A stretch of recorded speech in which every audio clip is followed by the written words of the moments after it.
Baik saudara, saya mengucapkan selamat Natal buat kita semua, dan kita percaya bahwa Natal ini berbeda ya.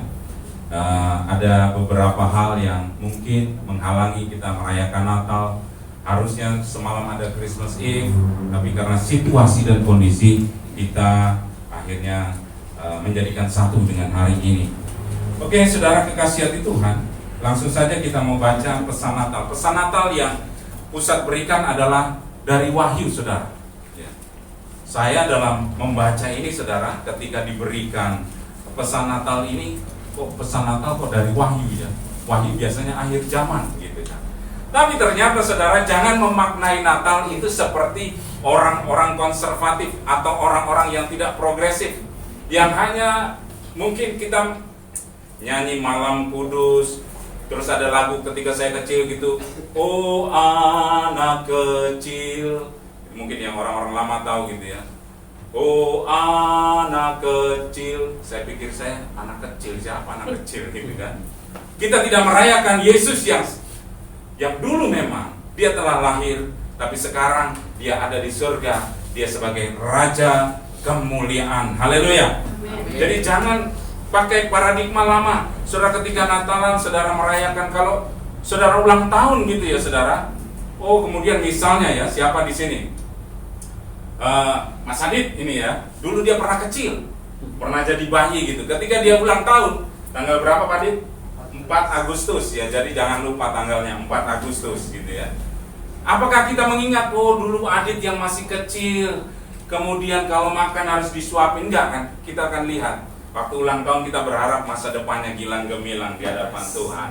Ya, kita lihat bahwa ketika merayakan, kita melihat masa depan. Nah, hari ini saudara, saya mau tegas katakan, kita lihat di pesannya di Wahyu pasalnya yang ke-5 saudara. Siapkan, Pak Gatot siap cepat. Wahyu 5 ayat 1 sampai 6 dan 8 sampai 10. Wahyu 5 ayat 1 sampai 6 dan 8 sampai 10. Ini pesan Natal yang seluruh cornerstone sama ya. Wahyu 5 ayat 1 sampai 6 dan 8 sampai 10. Oke ya. Ayat yang panjang kita baca sama-sama ya. Baca sama-sama aja semua, deklarasikan sebagai firman Allah ya. Sudah ketemu? Wahyu 5 ayat 1 sampai 6. Tema Natal kita adalah The Seals ya. Sebelum kita baca, supaya saudara siapkan dulu. The Seals itu adalah materai gitu ya. Jadi kalau di zaman dulu saudara, kalau ada surat rahasia itu ditempelin namanya materai atau seal pakai lilin itu. Itu yang boleh membuka hanya yang berhak gitu ya. Jadi yang ditujukan.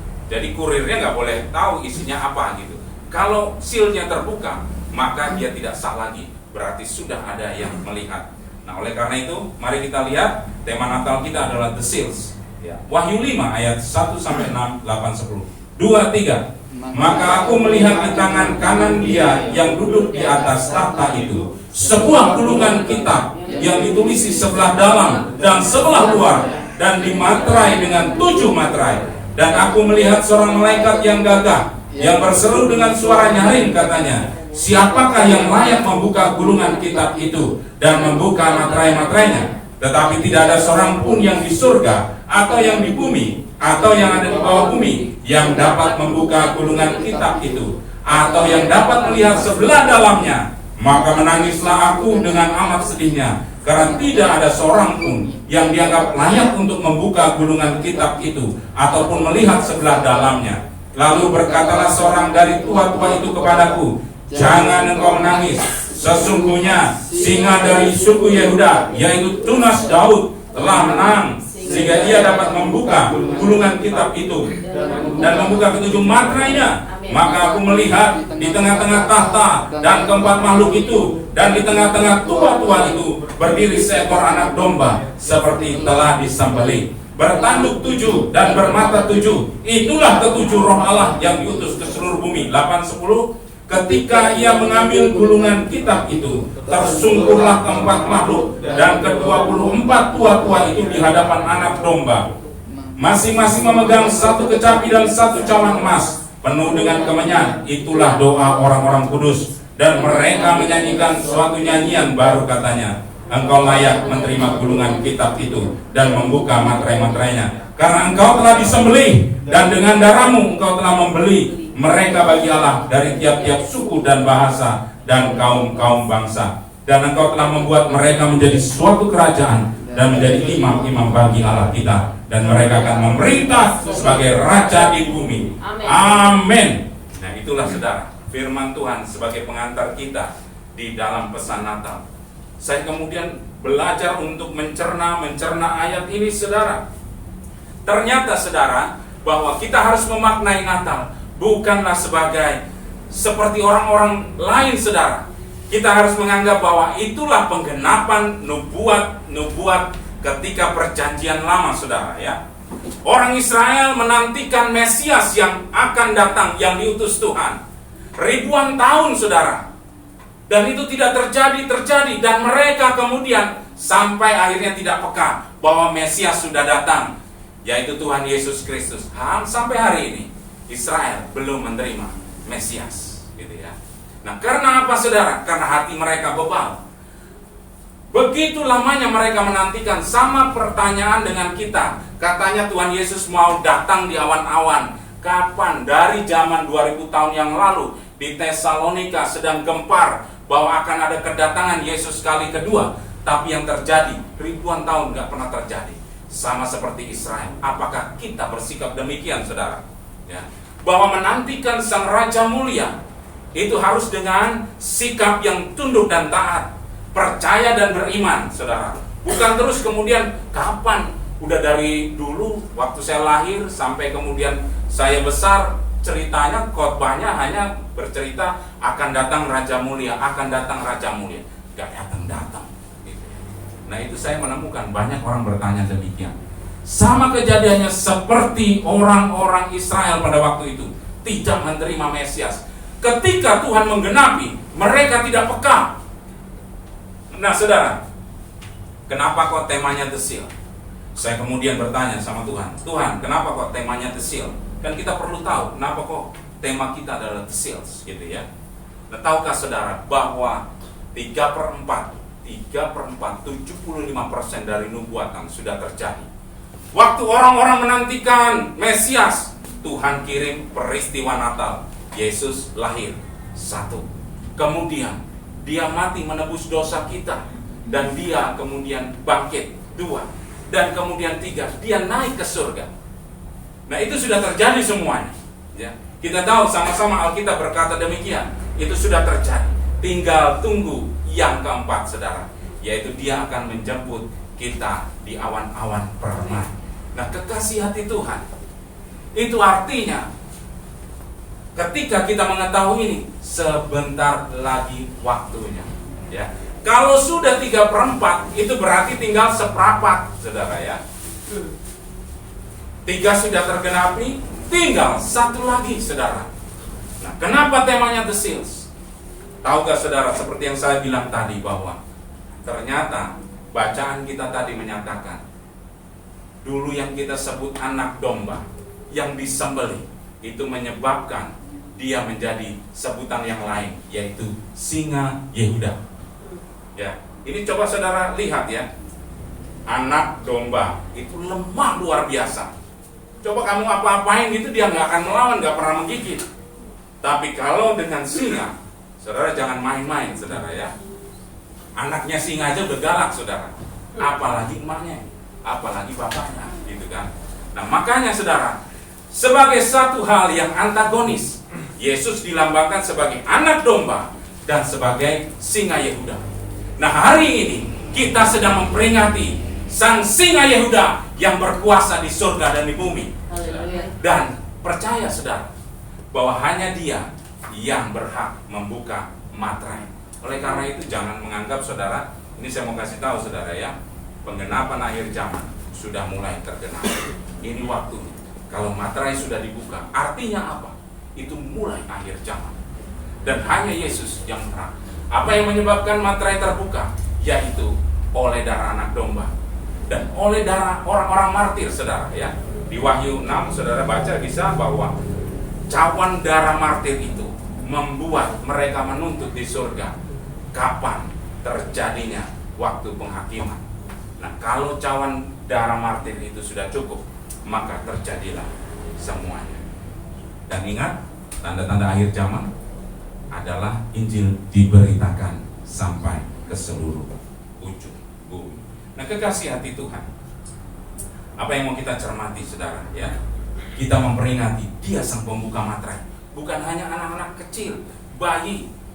Sering saya berkata begini, tadi pagi ada satu percakapan pribadi saya, ya. Ketika saya merenungkan ini makna Natal, saudara. Sering kamu tuh bercanda sama Tuhan Yesus, ya, karena kamu menganggap Yesus itu anak kecil. Ya toh, kalau anak kecil sebesar Mas Jalu itu kan kita sukanya bercanda gitu kan, anak-anak gitu. Saudara, jangan main-main. Dia singa Yehuda, ya. Dia akan datang dengan keperkasaannya. Sering kita bercanda, itu artinya bercanda begini. Kita sering mungkin melakukan dosa, melakukan hal-hal yang tidak berkenan karena menganggap bahwa ya Yesus kan teman kita, Yesus kan lemah lembut. Nah, saya mau kasih tahu hari ini, Bapak Ibu Saudara kekasih hati Tuhan, ya, ini kita masuk masa akhir. Jangan suka bercanda sama Tuhan, jangan suka mempermainkan Tuhan. Kita harus prepare, serius, saudara. Ya. Ketika 2 hari yang lalu, saudara, saya merenungkan, saudara, kalau mau membuat akhir hidupmu tragis, kamu undur dari panggilan Tuhan. Nih, saya mau kasih tahu ini satu rahasia baru, ya. Kalau kamu sudah dipanggil, kalau kamu sudah diutus, kamu disersi, mundur, berbahaya, saudara. Saya temukan, ya, kita sharing-sharing waktu itu dengan Pastor Henry gitu, ya. Ketika kamu sudah dipanggil, jangan pernah sampai kamu mundur. Itu artinya kamu mati. Saudara lihat, ya, banyak hal-hal yang terjadi ketika saudara sudah dipanggil. Saudara sudah mengalami anugerah, tapi kita mengabaikan anugerah, kita akan mati. Mungkin tidak mati secara jasmani, tapi kehidupanmu akan mati seperti zombie, saudara, ya. Bergerak tapi tidak pernah menghasilkan apa-apa. Nah, oleh karena itu, saudara, peristiwa Natal ini mengingatkan kita, Tuhan itu sudah memberikan anugerahnya melalui Yesus Kristus. Itu artinya, saudara yang hari ini ada di sini sudah terima anugerah. Amen. Oleh karena itu, jangan lari dari anugerah. Yes. Jangan mempermainkan anugerah. Amen. Kita serius sekarang, saudara, ya. Tidak seperti kemarin, masa lalu biar berlalu. Yes. Tapi masa depan kita mempersiapkan diri untuk menanti kedatangan Yesus kali kedua. Nah, Natal kali ini bicara singa Yehuda, sang pembuka materai, siap untuk membukanya. Jadi waktunya, mumpung kita ini masih bisa ibadah. Saya pikir kemarin kita nggak bisa bikin ibadah karena di BKSAG dikatakan harus lapor ini itu, dan ternyata harus pakai protokol nih. Ini ada yang nggak pakai masker ini, ya. Nanti kalau ada gerebekan gitu berbahaya gitu, ya. Nah, harus protokol kesehatan. Tapi puji Tuhan, ternyata kita bisa merayakan. Nah, kekasih hati Tuhan, waktu sudah semakin dekat, ya. Jadi hari ini pesan Natal untuk kita mempersiapkan diri. Tahun depan adalah tahun persiapan besar, saudara, ya. Jadi ini saya percaya. Ingat pelajaran kemarin yang saya berikan, materai pertama terbuka, apa yang terjadi? Gelombang revival, saudara. Akan banyak orang-orang mengalami pertobatan. Akan banyak orang-orang mengalami yang namanya cinta akan Tuhan. Kenapa? Tuayan raya sudah di depan mata. Tiba-tiba saudara akan ditemukan orang yang, aduh, gimana ya caranya supaya saya bisa dekat sama Tuhan, gimana saya semua bertobat. Itu akan terjadi tahun-tahun ke depan, dan kita akan menuai, saudara. Nah, kekasih hati Tuhan, ada yang menarik, saudara, ya. Ketika materai dibuka, itu artinya seorang mempelai harus mempersiapkan diri. Saya singkat hari ini, saudara. Maksud daripada the seals adalah, itu adalah wewenangnya Tuhan Yesus. Itu adalah otoritasnya Tuhan Yesus. Tapi apa yang harus kita lakukan? Kita sebagai mempelai harus siap. Nah, jadi poin di pesan Natal ini adalah mempersiapkan menjadi mempelai. Kalau materai sudah dibuka, kamu tidak siap, berbahaya, saudara, ya. Kamu akan kita tidak mau. Sebab janji Tuhan, Dia akan menyertai kita sampai akhir zaman. Dan itu kita amini. Bukti bahwa Natal itu sebagai penggenapan janji Tuhan. Kalau dulu orang berkata nggak ada yang namanya, sampai di kitab Maleakhi 2, saudara, orang-orang Israel pada waktu itu, orang berbuat jahat dan berkenan di hadapan Tuhan, orang berdosa juga berkenan di hadapan Tuhan. Mana, kapan hari penghakiman? Allah berhenti bicara 400 tahun lamanya, sampai dibuktikan Yesus lahir ke dunia. Itu pembuktiannya. Nah, jadi jangan sampai kita berkata kapan sih akhir zaman, kapan sih hari akhir. Siap sedia. Seperti 5 gadis bodoh, 5 gadis bijaksana, saudara ya. Mempersiapkan diri. Wajib harus kita lakukan. Bagaimana sikap sebagai mempelai Kristus, saudara? Ingat konsep mempelai itu, saudara ya. Dia akan datang tiba-tiba. Seperti yang saya pernah ajarkan dulu, kalau mempelai pria menikah gitu ya, mereka, kemudian mereka pergi ke rumah bapaknya. Dan bapaknya itu kemudian membuatkan rumah. Sang mempelai ini membuatkan rumah untuk sang mempelai wanita. Kalau bapaknya bilang rumahmu sudah selesai, jemput dong mempelai wanitamu. Itu waktunya. Dan hanya bapak yang bisa menentukan kalau Tuhan datang. Itu secara tiba-tiba. Makanya konsep Alkitab itu selalu mengatakan bahwa kedatangan Yesus itu seperti pencuri, saudara ya. Datang tiba-tiba. Waktunya. Itu Bapa yang menentukan. Nah, kekasih hati Tuhan, bagaimana sikap mempelai? Ternyata saudara, seluruh Alkitab itu menceritakan satu konsep yang sama. Saya menemukan di Rut, saudara. Loh, kok mempelai ada di kitab perjanjian lama? Jangan salah, saudara. Banyak orang yang hanya memegang perjanjian baru, tidak mau memegang perjanjian lama. Itu namanya mementahkan firman Tuhan. Semua kitab itu adalah satu yang bicara, yaitu Allah sendiri. Baik, mari kita lihat Rut 1, 16 sampai 17. Ya, ini ceritanya begini, saudara, sebelum kita baca. Naomi ya, punya suami Elimelek, dan dia punya 2 anak. Dan singkat cerita, Elimelek mati, 2 anaknya mati. 2 anaknya ini punya istri, istrinya orang Moab, saudara ya. Dan kemudian Orpa, siapa namanya? Orpa ya, sama Rut, itu kan menantunya gitu kan. Kemudian mereka bilang mau ikut Naomi. Naomi bilang, saya ini udah tua, kan adat istiadat orang Yahudi, kalau suaminya mati itu akan dinikahkan dengan adiknya gitu kan. Nah, ternyata dia bilang begini, Naomi, aku sudah tua, sekalipun aku bersuami dan punya anak, masa kamu mau menunggu gitu kan. Nah, akhirnya si Orpa yang anak menantu pertama pergi meninggalkan dia. Tapi lihat apa yang si Rut katakan. Nah, inilah sikap mempelai, saudara ya. Sikap mempelai itu luar biasa. Dikatakan, saudara ya. Rut 1, 16 sampai 17 ya. Tetapi kata Rut, janganlah desak aku meninggalkan engkau dan pulang dengan tidak mengikuti engkau. Sebab kemana engkau pergi, ke situ jugalah aku pergi. Dan di mana engkau bermalam, disitulah juga aku bermalam. Bangsamu lah bangsaku, dan Allahmu lah Allahku. Di mana engkau mati, aku pun mati di sana. Dan di sanalah aku dikuburkan. Beginilah kiranya Tuhan menghukum aku. Bahkan lebih daripada itu, jikalau sesuatu apapun memisahkan aku dari engkau selain daripada maut.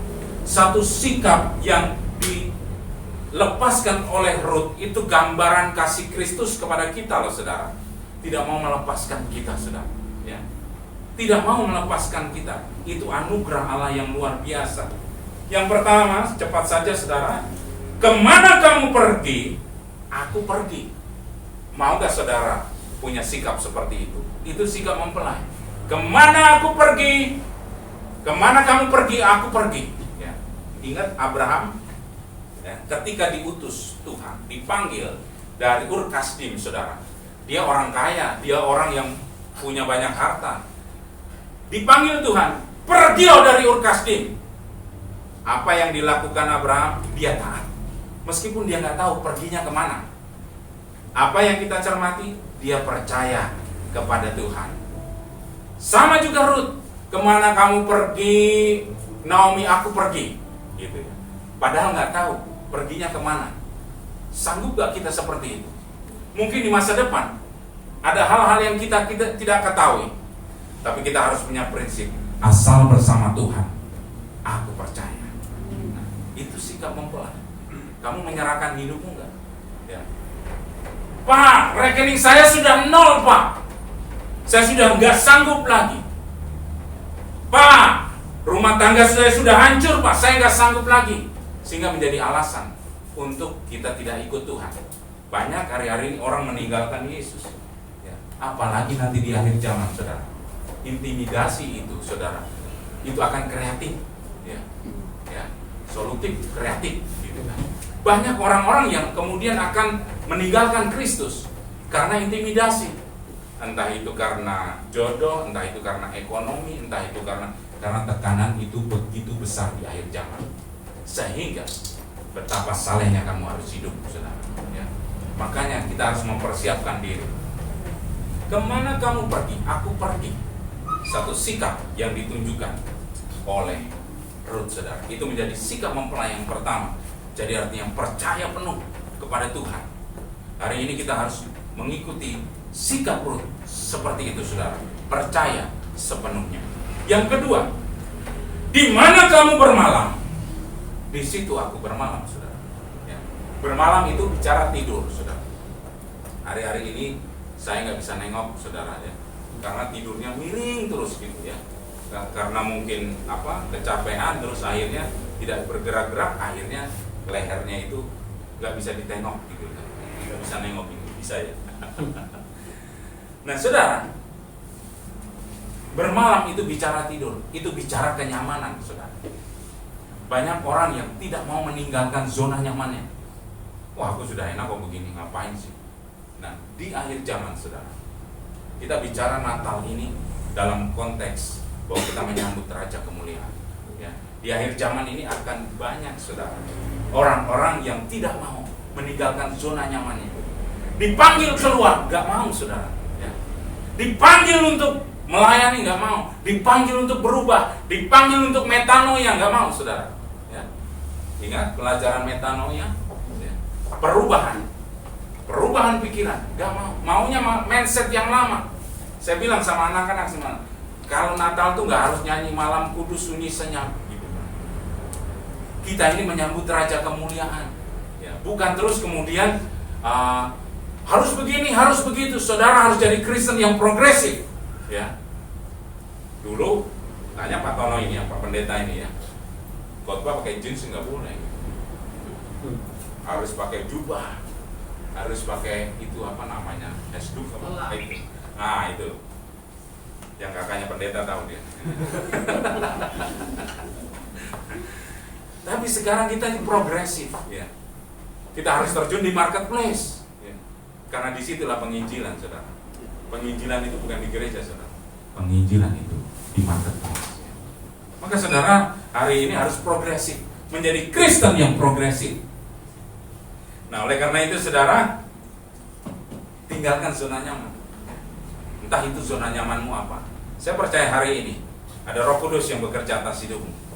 Kau ada di zona yang kamu takut keluar, padahal Tuhan sudah panggil. Mungkin untuk kamu bertobat, kamu meninggalkan zona dosamu, tapi kamu takut jangan-jangan orang gak menerima gitu ya. Narapidana itu kan paling takut kalau dia keluar, saudara, karena ditolak oleh masyarakat gitu kan. Karena masyarakat menolak, akhirnya lebih enak di penjara, akhirnya dia berbuat jahat lagi.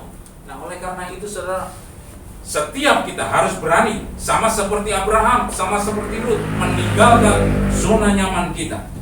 Itu sikap mempelai. Jangan ada di zona nyaman. Zona nyaman itu pasti menjatuhkan. Yang ketiga, bangsamulah bangsaku. Itu yang dikatakan Ruth, saudara. Bangsamulah bangsaku. Nah, saudara kekasih hati Tuhan, berbicara bangsa, Ruth itu dari Moab, penyembah Baal, ya.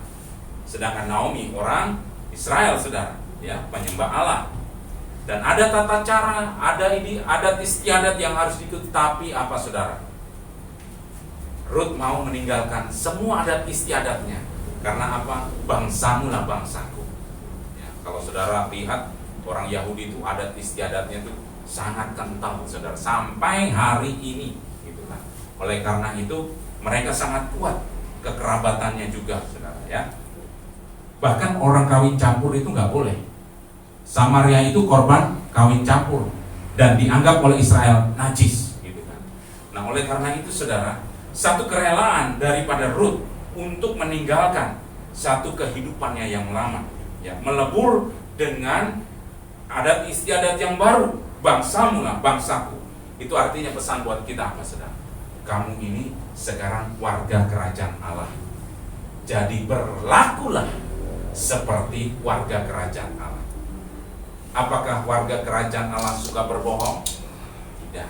Apakah warga kerajaan Allah suka berzina? Tidak. Apakah warga kerajaan Allah suka menjatuhkan satu, memfitnah yang lain? Tidak. Nah, jadi harus mulai melebur dengan cara warga kerajaan Allah. Itu pesan ketiga, saudara. Pesan yang keempat, saudara, Allahmu lah Allahku, ya, dikatakan Rut demikian. Saudara, banyak kita yang hari-hari ini, ya, tidak mau bersikap seperti Rut, menjadikan Allah yang satu, Allah yang esa. Siapa yang bilang, saudara, bahwa hukum Taurat itu yang berkata jangan ada ilah lain di hadapan? Saya sudah, Pak, saya menjadikan Allah nomor satu, satu-satunya. Saudara yakin begitu, saudara? Apakah saudara tidak pernah menghadirkan ilah lain di hadapan? Contoh Mamon, ya, itu ilah lain. Kamu lebih rela untuk, misalnya, demi Mamon, demi uang, kamu tinggalkan Tuhan. Kamu tinggalkan mungkin pelayanan, kamu tinggalkan mungkin keluarga, kamu tinggalkan segalanya hanya untuk Mamon. Itu artinya saudara sedang berzina, menghadirkan Allah lain. Waktunya untuk misalnya pelayanan, sorry Pak, nggak ada waktu untuk pelayanan, misalnya begitu, karena ada banyak sekali job. Nah, ini bukan saya menyinggung saudara, ya. Saya mau katakan begini, kalau saudara bisa bekerja, waktunya, kata ini masa pandemi, banyak sekali, ya, orang yang bersikap demikian. Ketika bekerja dia bisa, tapi kalau disuruh beribadah, susahnya minta ampun. Alasannya, ini waktunya pandemi, Pak. Ya, ini saya bukan menyinggung, tapi ini menasihati kalian, menghimbau. Saudara semua mengerti, berimbanglah, gitu ya. Jangan hanya kemudian kalau bekerja, oh saudara giat. Ini masa pandemi harus giat bekerja, iya benar, gitu. Tapi jangan juga menjadikan alasan saudara tidak beribadah, tidak melayani. Amin. Jadi mulai berubah hari ini, ya. Satu konsep baru untuk kita mempersiapkan diri sebagai mempelai. Yang kelima, saudara, ya, di mana kamu mati, di situ aku dikuburkan. Nah, saudara, saya punya bude kemarin baru aja meninggal karena masa pandemi, harusnya dikubur. Karena saya juru kuncinya, ingat saya pernah cerita saya menjadi ahli waris kuburan.